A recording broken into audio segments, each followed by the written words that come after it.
इस वीडियो में मैं डिस्कस करने वाला हूं manufacture of ammonia bye Haber process. इस हैबर प्रोसेस को हैबर बॉस प्रोसेस भी हम कहते हैं।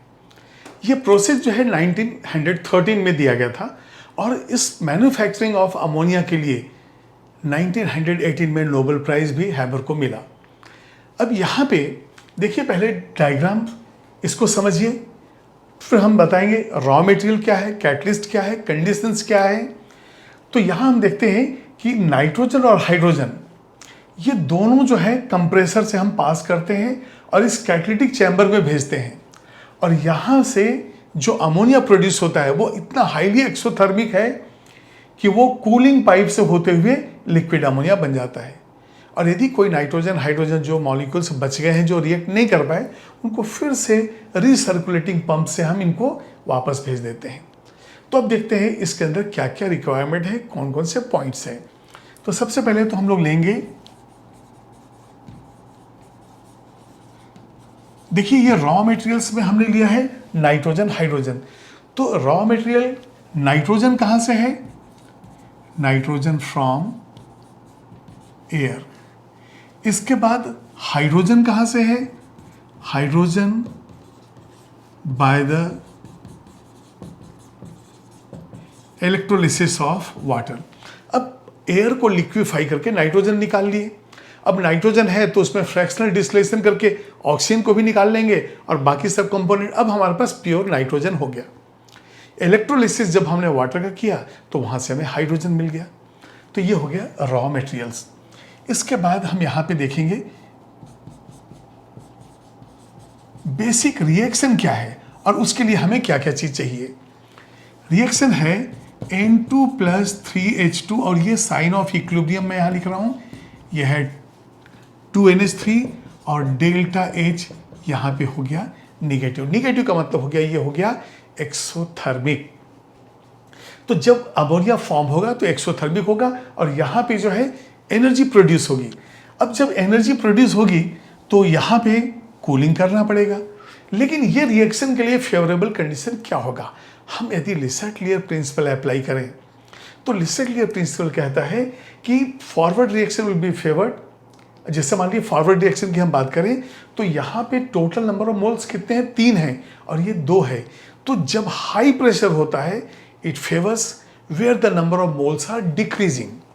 तो बिल्कुल जो है 3 मोल से 2 मोल हो गया, इसका मतलब high pressure is required for this equilibrium, क्योंकि इक्विलिब्रियम कभी भी 100% कंप्लीशन तो होता नहीं है, लेकिन फॉरवर्ड रिएक्शन मैक्सिमम कितना हो सके उसके लिए हमें क्या करना पड़ेगा? High pressure. अब देखते हैं टेम्परेचर का। द प्रोसेस जो है वो एक्सोथर्मिक है and exothermic process will be favoured by low temperature. अब यहाँ पे देखिए, यदि टेम्परेचर हमने बहुत कम कर दिया, जिससे रूम कंडीशन हो, तो N2 और H2 तो रिएक्ट ही नहीं करेगा। और धीरे धीरे धीरे करके हमने जो है रिएक्शन को ऑब्जर्व किया कि जब हम 100 डिग्री सेल्सियस तक जाते हैं तो यहाँ पे रिएक्शन तो शुरू हो जाता है, लेकिन इट टेक्स नियरली 15 डेज। तो 15 डेज में जाके जो है 90% जो है परसेंटेज यील्ड आता है अमोनिया का। हमें ऐसा नहीं चाहिए, हमें चाहिए टाइम कम हो, प्रोडक्शन ज़्यादा हो। तो 15 डेज यदि ऑर्डर हम लेंगे तो ये 15 डेज में तो हमारा ऑर्डर ही कैंसिल हो जाएगा, तो फिर बनाएंगे क्या? इसलिए हमें एक वो कंडीशन चाहिए जो कम टाइम में ज़्यादा से ज़्यादा प्रोड्यूस कर सके। उसके लिए हमें कैटलिस्ट यूज़ करना पड़ेगा, टेम्परेचर एंड प्रेशर का कंडीशन देखना पड़ेगा।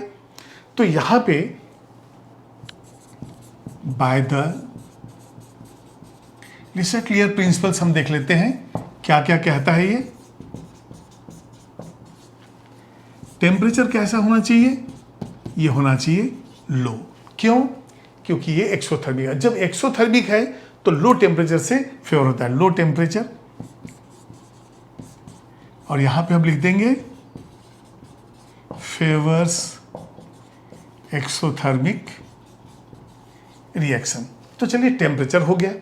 अब हम देखते हैं प्रेशर का क्या होगा। अब यहां पे नंबर ऑफ मोल्स डिक्रीज हो रहे हैं, तो नंबर ऑफ मोल्स जब डिक्रीज होते हैं तो हाई प्रेशर रिक्वायरमेंट है, तो यहां लिखेंगे हाई प्रेशर। और ये जो बाय द लिसेट-लियर प्रिंसिपल हम किसके लिए कर रहे हैं? फॉरवर्ड डायरेक्शन के लिए, अमोनिया बनाने के लिए।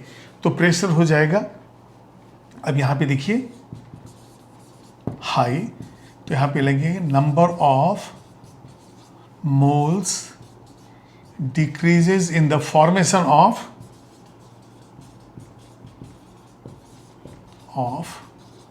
अमोनिया। तो एक तो हो गया कि टेम्परेचर जो है हमें लेना है लो, लेकिन लो में भी जिस पे कम से कम रिएक्शन तो हो, तो 100 डिग्री सेल्सियस तो हमारे लिए फेवरेबल नहीं था, तो थोड़ा सा और टेम्परेचर बढ़ा के हम देखेंगे और वहाँ पे अमोनिया हमें प्रोड्यूस होने लगता है। प्रेशर हमने हाई प्रेशर कर दिया, लेकिन अब एक ऐसा कंडीशन जिसमें मैक्सिमम यील्ड मिनिमम टाइम हो, उस कंडीशन को कहते हैं हम ऑप्टिमम कंडीशंस। और ऑप्टिमम कंडीशन में टेम्परेचर कितना है, प्रेशर कितना है, वो मैं आपको बताता हूं। तो सबसे पहले आप इसको नोट कर लीजिए। अब देखते हैं ऑप्टिमम कंडीशंस में क्या क्या वैल्यूज हैं। टेम्परेचर जो है ये 400 से लेके जो है ये 600 डिग्री सेल्सियस तक होता है। देखिए कहीं पे 450 से 550 दिया रहेगा, कहीं पे इंडस्ट्रियल प्रिपरेशन में जाएंगे तो वहाँ टेम्परेचर 600 तक भी दिया है। ये एक रेंज है। जब आप टेम्परेचर चेंज करेंगे तो आपको प्रेशर भी चेंज करना होगा।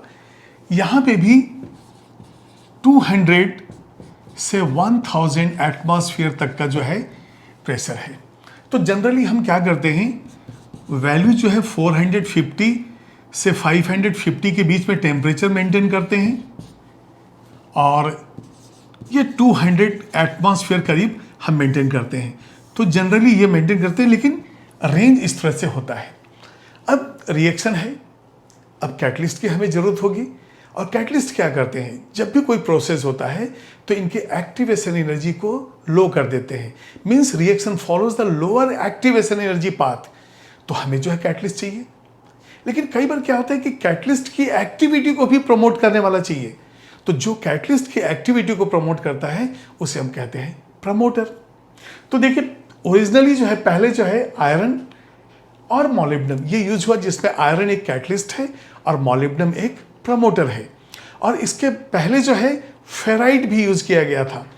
तो अब जो है हमारे पास काफ़ी चॉइसेस हैं कैटलिस्ट के और प्रमोटर को चूज करने के लिए। अब देखिए निकल एंड सोडालाइम ये भी हम ले सकते हैं।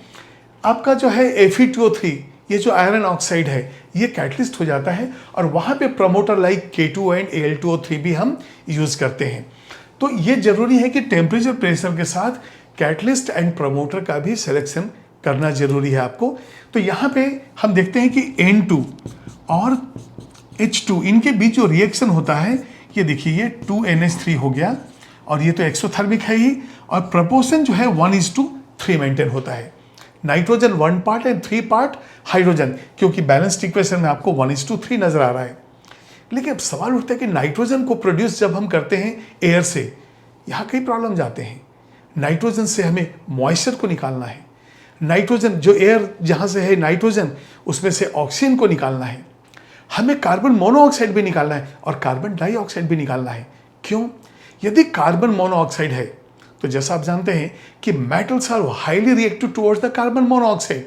तो कार्बन मोनोऑक्साइड क्या करता है, कार्बोनाइड्स बनाता है।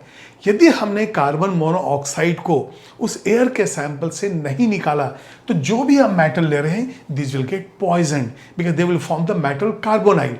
तो ये जरूरी है कि हमें कार्बन मोनोऑक्साइड को निकाल देना है, कार्बन डाइऑक्साइड को भी निकालना है।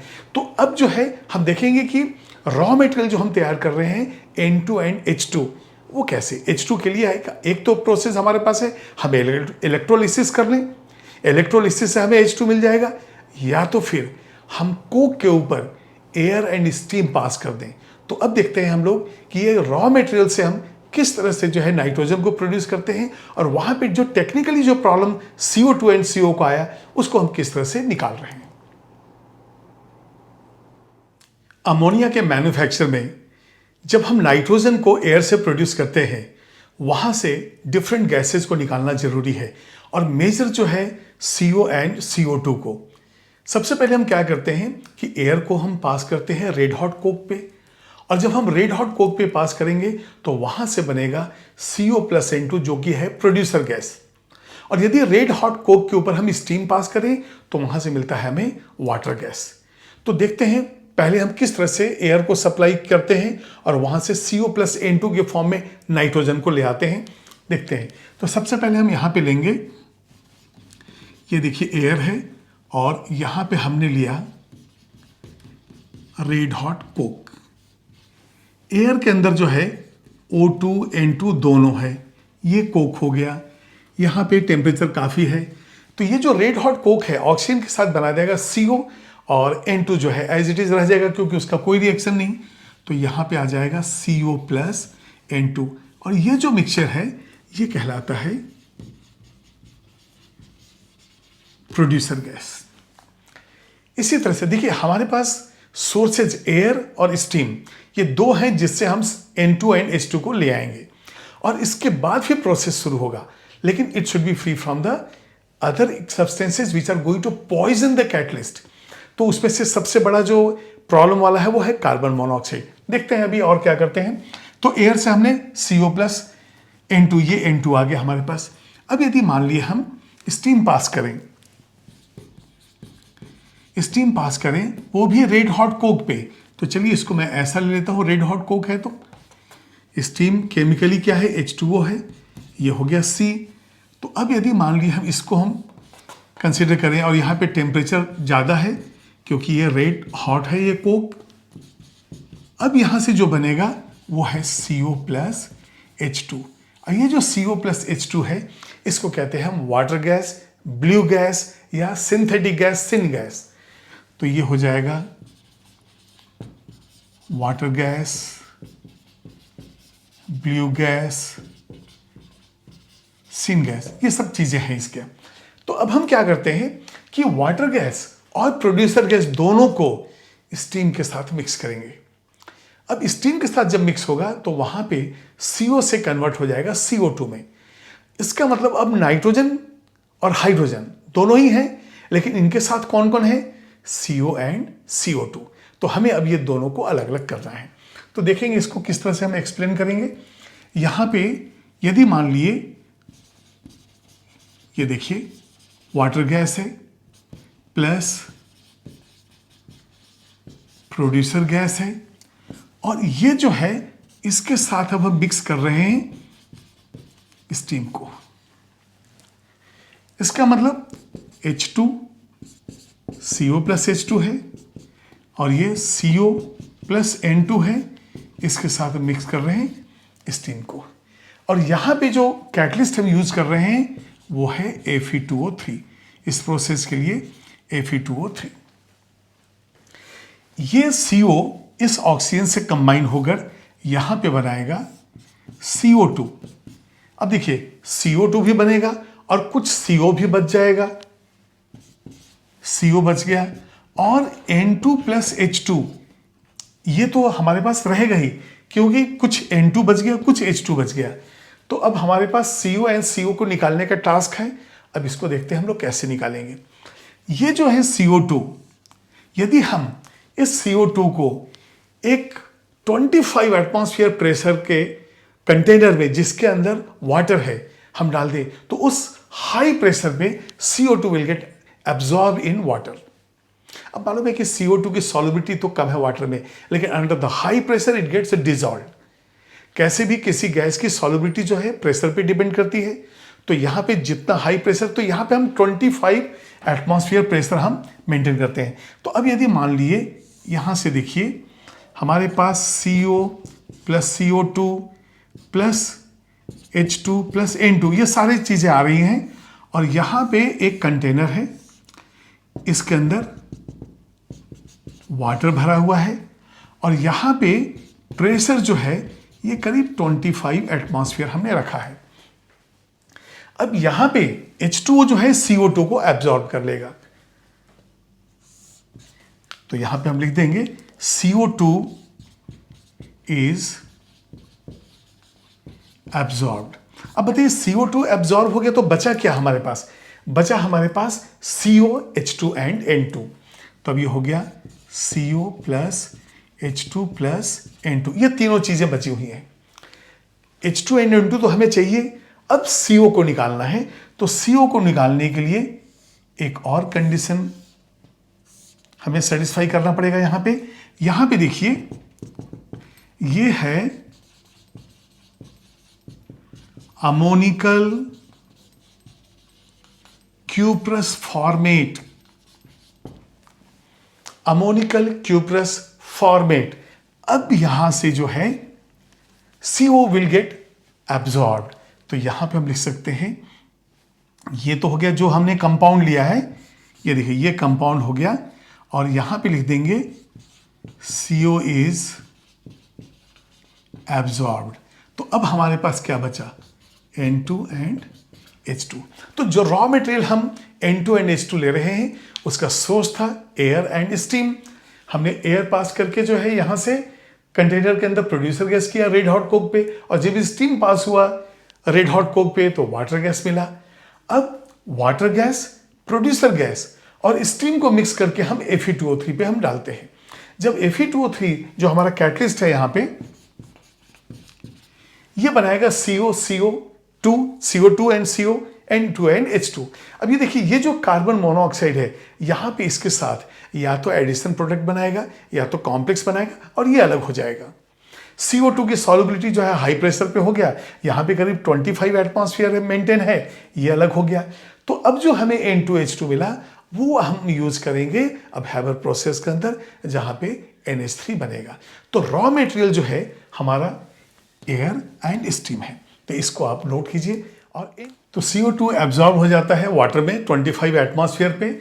CO जो है ये एब्जॉर्ब हो गया अमोनिकल क्यूप्रस फॉर्मेट पे, जो 200 एटमॉस्फेयर ये जो है प्रेशर मेंटेन करना पड़ता है।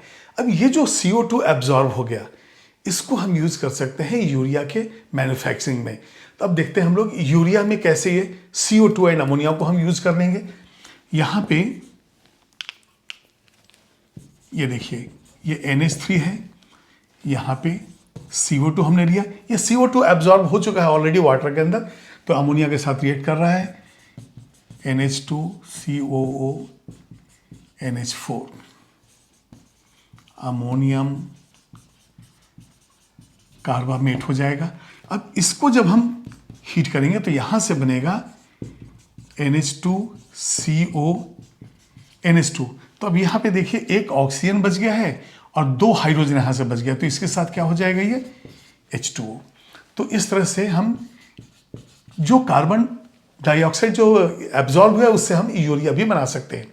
उसी तरह से जिप्सम से भी हम एक इंपॉर्टेंट कंपाउंड बनाते हैं। देखते हैं कि क्या है कंपाउंड का फॉर्मूला।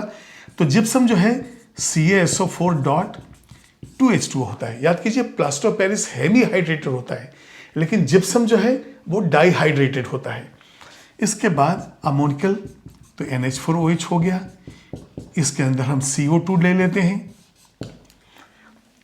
अब यहां पे देखिए अमोनियम सल्फेट बन जाएगा, तो एक प्रोडक्ट हमारा हो गया अमोनियम सल्फेट। तो देखिए NH4 2 टाइम्स हम कर देते हैं तो NH4 ट्वाइस हो गया, SO4 हो गया। इसके बाद Ca यहां से बचा, CO2 और एक वहां से O, तो ये बच गया CaCO3, तो ये कैल्शियम कार्बोनेट बन गया। और इसके बाद जो है जो बचा हुआ है वो वाटर। अब यहाँ पे देखिए 2 हाइड्रोजन 1 ऑक्सीजन, तो ये 2 वाटर यहाँ से है और यहाँ से हो जाएगा 1, तो 3 वाटर हम ले लेते हैं। तो एक बार देख लेते हैं हाइड्रोजन का बैलेंसिंग।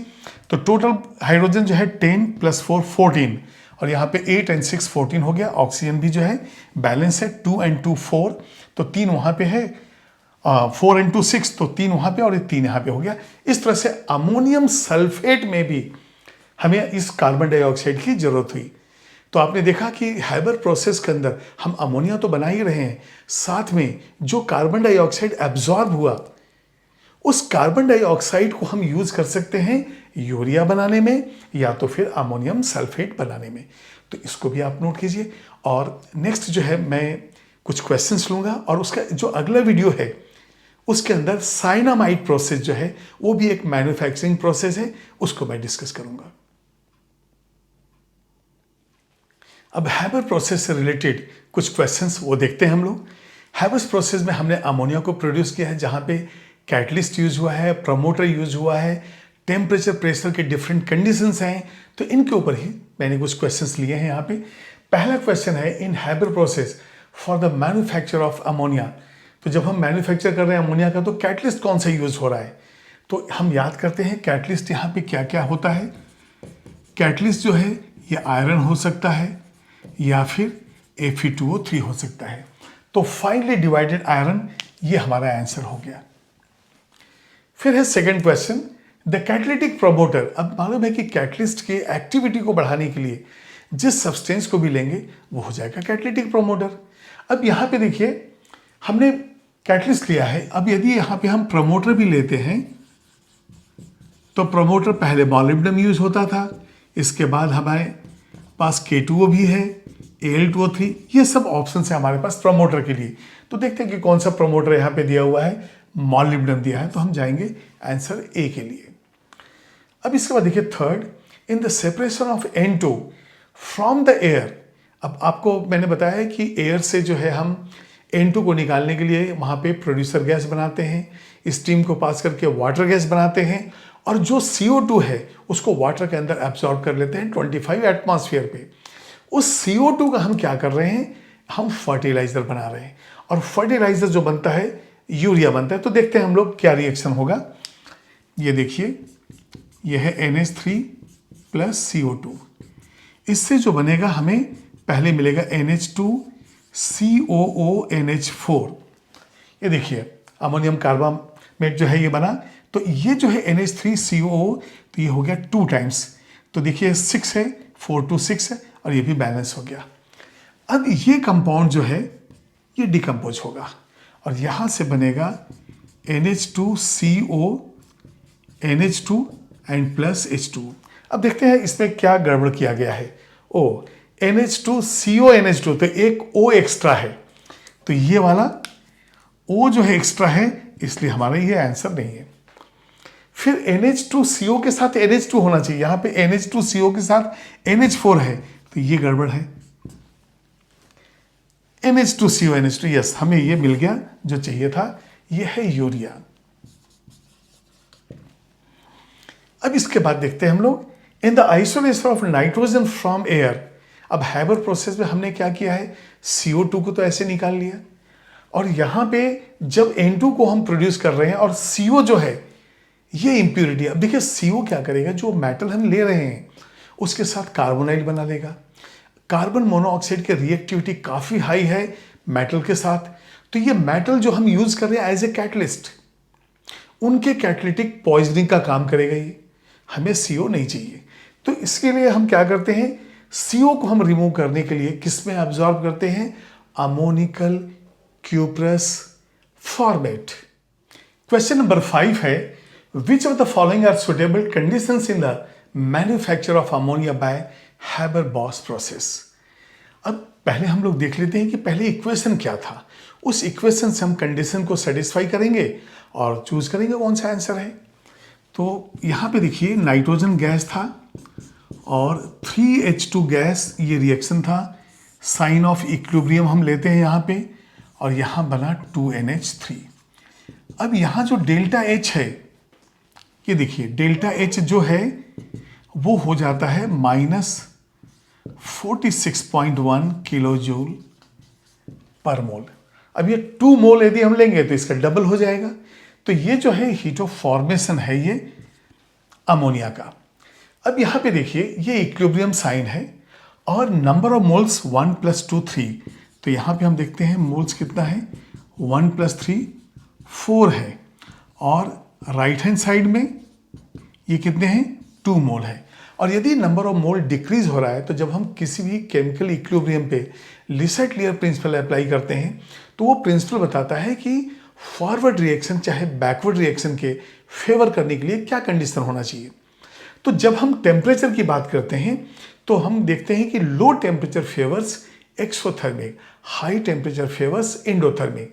अब यदि मान लीजिए मैं हाई टेम्परेचर कर दूं, तो यदि फॉरवर्ड रिएक्शन एक्सो है तो बैकवर्ड रिएक्शन इंडो है। तो हाई टेम्परेचर से बैकवर्ड रिएक्शन मतलब अमोनिया का तो डिकम्पोजिशन शुरू हो जाएगा, तो हाई टेम्परेचर जो है वो नहीं हो सकता है। तो exothermic is favoured by low temperature. तो यहां पे मैं लिखूंगा exothermic process is favoured by low temperature. तो देखते हैं टेम्परेचर के साथ क्या है, वो हाई, ये तो नहीं चलेगा। लो टेम्परेचर यहाँ पे है, तो एक कंडीशन तो हमें नजर आ रहा है लो टेम्परेचर का। उसके बाद प्रेशर के बारे में हम बात करते हैं, तो high pressure favours where the number of moles are decreasing. जिस डायरेक्शन में नंबर ऑफ मोल्स डिक्रीज होंगे वो हाई प्रेशर से फेवर होगा। तो यहां पे लिखेंगे high pressure favours the direction in which number of moles decreases, number of moles decrease। अब ये बताइए नंबर ऑफ मोल्स डिक्रीज कहाँ हो रहा है? ये तो फॉरवर्ड डायरेक्शन में हो रहा है। इसका मतलब अमोनिया के मैन्युफैक्चरिंग में इस इक्वेशन से मालूम चल रहा है कि प्रेशर तो होना चाहिए हाई। तो ये जो है high pressure low temperature condition है, तो high pressure and low temperature, answer हो गया हमारा डी। नेक्स्ट क्वेश्चन है, in the manufacture of ammonia by Haber's process why N2 and H2 should be free from carbon monoxide. देखिए carbon monoxide का great affinity है towards the metals. कैसे? अब ये देखिए, जब कार्बन मोनोऑक्साइड पॉइजनिंग के बारे में बात करते हैं तो हम क्या कहते हैं कि when a person is inhaling more CO then it will form the carboxy haemoglobin, और जब कार्बोक्सी हेमोग्लोबिन बनाता है तो पैरालिसिस, अनकॉन्शियसनेस, हार्ट अटैक, ये सब जो है इसके इफेक्ट नजर आते हैं क्योंकि ब्लड क्लॉटिंग स्टार्ट हो जाता है। अब यहाँ पे जो है कार्बन मोनोऑक्साइड इस हैबर प्रोसेस में भी गड़बड़ कर रहा है। ये क्या करेगा? मेटल को अटैक करेगा। जो मेटल हमने कैटलिस्ट लिया है, जो हमारे रिएक्शन को फेवर कर रहा है, जो रेट ऑफ रिएक्शन को इंक्रीज कर रहा है, उनके साथ ये कार्बोनाइल बना लेगा। टेम्परेचर ज़्यादा है, ही प्रेशर भी ज़्यादा है। वहाँ पे टेम्परेचर जो है नॉर्मल कंडीशन में जब CO जितना चाहिए उससे ज़्यादा ही है।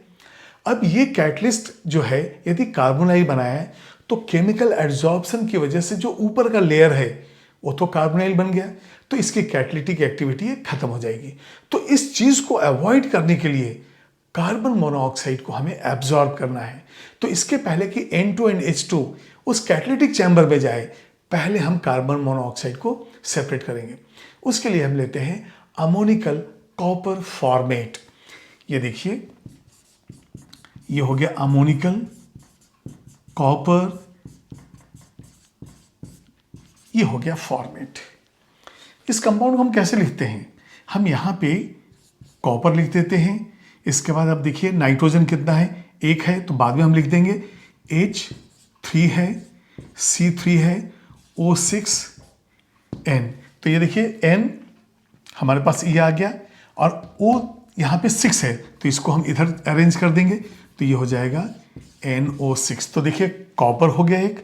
हाइड्रोजन जो है यहाँ पे 4 है और यहाँ से 3 है, तो टोटल कितना हो जाएगा? 7। तो अमोनिकल कॉपर फॉर्मेट को हम इस तरह से भी लिखते हैं CuH7, 4 और 3 7 हो गया, C3 हो गया, ये 6 हो गया और ये NO6।